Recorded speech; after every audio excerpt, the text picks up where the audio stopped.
Hi, everyone. I'm Keith Mathis with the Mathis Group out of Springfield, Missouri. Welcome to 7 Minutes to the PMP Mastery.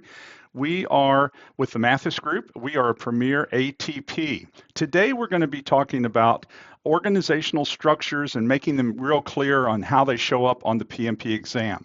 So let me jump into this. This might be a little longer than 7 minutes, but let me get into it very quickly here.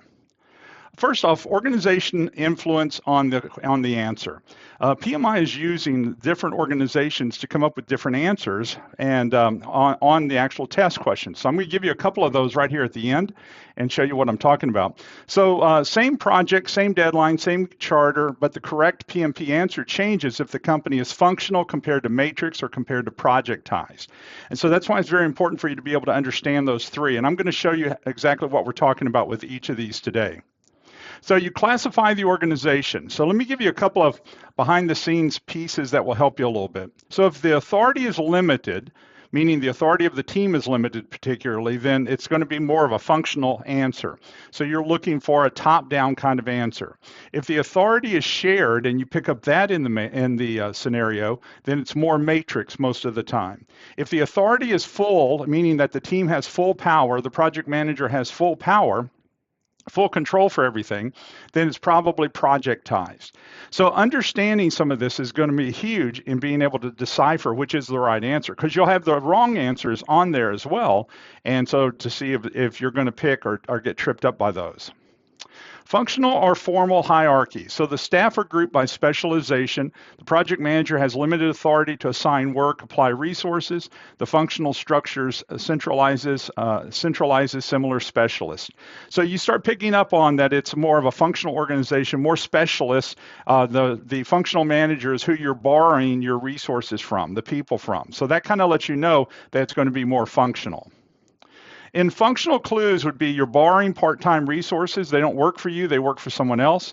Departmental approval chains, so you have to ask permission from someone has to sign off, somebody else has to approve something. Strong line manager control, because the manager is the actual supervisor of the people on your team. Heavy reliance on plans, schedules, budgets, and reports. So if it's functional, it's probably going to have the most control of any type of question. So you're going to have strong change control, strong plans, a lot of emphasis on making sure you get approvals from someone in authority. A matrix clues, the project manager shares authority with the functional manager, and the organization has dual or multiple lines of accountability. Matrix is described by PMI as a hybrid. And so balanced matrix is the middle groups where project and functional power are closer to equal. Strong matrix is similar to projectized. Weak matrix is near functional. Now I'll show you a graphic here in a moment that will help explain this a little bit better, and I'll give you a shortcut to be able to answer those questions. So let me show you a little bit about how to be able to decipher this. Now in this graphic, we're showing you not only to the far left the functional side, but the far right is the projectized side. So what you're looking at here is increased responsibility and authority. So functional side, the PM has very low authority. They have to ask permission for everything. To the right of this, you see projectized, the PM has almost total authority because those people typically report directly to him or her. So that allows you to be able to see this. Then you'll notice where weak matrix is and notice where strong matrix is. Weak matrix is closer to functional. So on your test, if you read something that is a weak matrix, go ahead and interpret that as functional. It has a lot of those characteristics. If you read something that is strong matrix, go ahead and interpret that as projectized because it's closer to that. So those are going to be easier for you to take care of. The balance matrix is what throws some people off, but here's the cue behind it. So you typically have a full-time project manager, and then you have part-time people. That shows up in almost every type of question they have for a balanced matrix. Full-time project manager, part-time people. So projectized queues. The project manager has full authority to assign work, apply resources. The PM says projectized structures shows a unity of command, a singleness of purpose, close team communication, direct project manager control. So everything's emphasized over on the project manager side when you start looking at a projectized. And so everything goes through that project manager in that situation. Project tie is considered to be the best for direct authority. The project charter is the unicity for document that authorizes the project and gives the project manager authors to apply organizational resources. Structure for matrix and function require a different response. So project ties, the project manager is calling the shots, and the team has much more authority to be able to make decisions. Predictive PM exam question. So predictive is going to be your traditional. So predictive structure usually shows up through discussions on baselines, formal reporting, change control, procurement, and resource negotiations. So you see the structure, you see the control, and everything that's talked about right here. When we talk about agile or adaptive PM questions, agile places the team in charge and shows up with uncertain resources, self-organizing teams, cross-functional teams to ensure performance.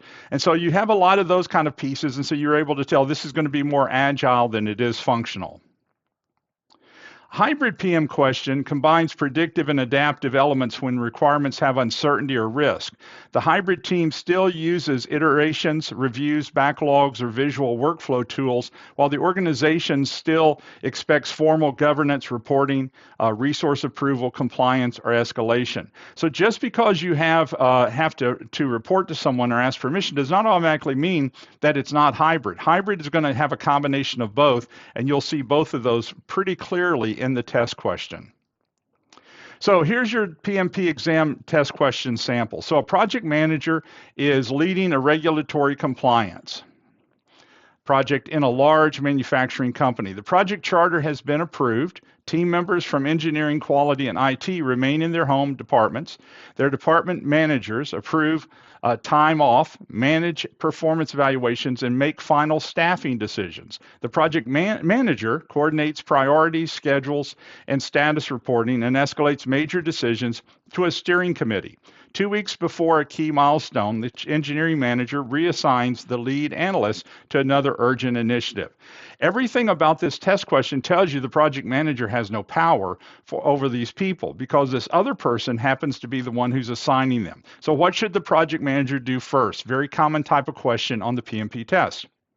So A is your right. As we look at this, A, direct the analyst to remain on the project because the project charter authorizes the project manager to apply organizational resources. B, review the governance path and resource commitments, then negotiate with the engineering manager using the approved project priorities and milestone impact.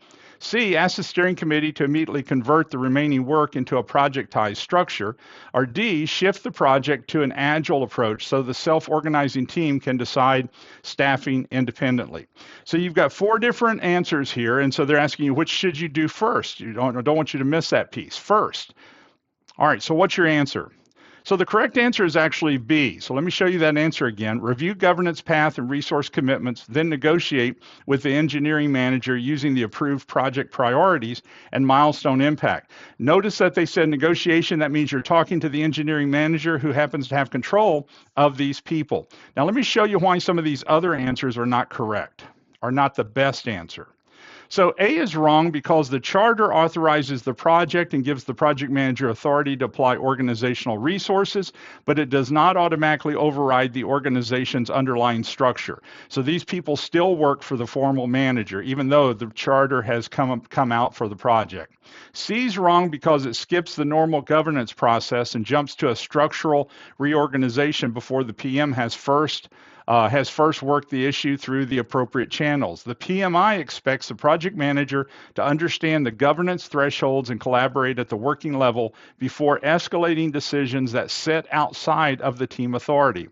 And D is wrong because changing the delivery approach does not remove the company's formal staffing authority. So it's still a formal company. So changing it over to Agile is not going to change that formal structure. So PMI's adaptive concepts emphasizes self-organizing teams and servant leadership, but hybrid and adaptive teams still operate inside a real organizational structure that's full of control. So it's going to be very, very controlling, even though you switch it to Agile. So I hope this helps a little bit. So if I can help you in any way, I'm Keith Mathis with the Mathis Group. And so here's my email address and our 800 number. I do virtual PMP boot camps every other month for people all over the world. So we'd love to have it, love to do it for your group if you'd like, or you can be part of our public that we do every other month. And so I look forward to seeing you in a boot camp. Okay.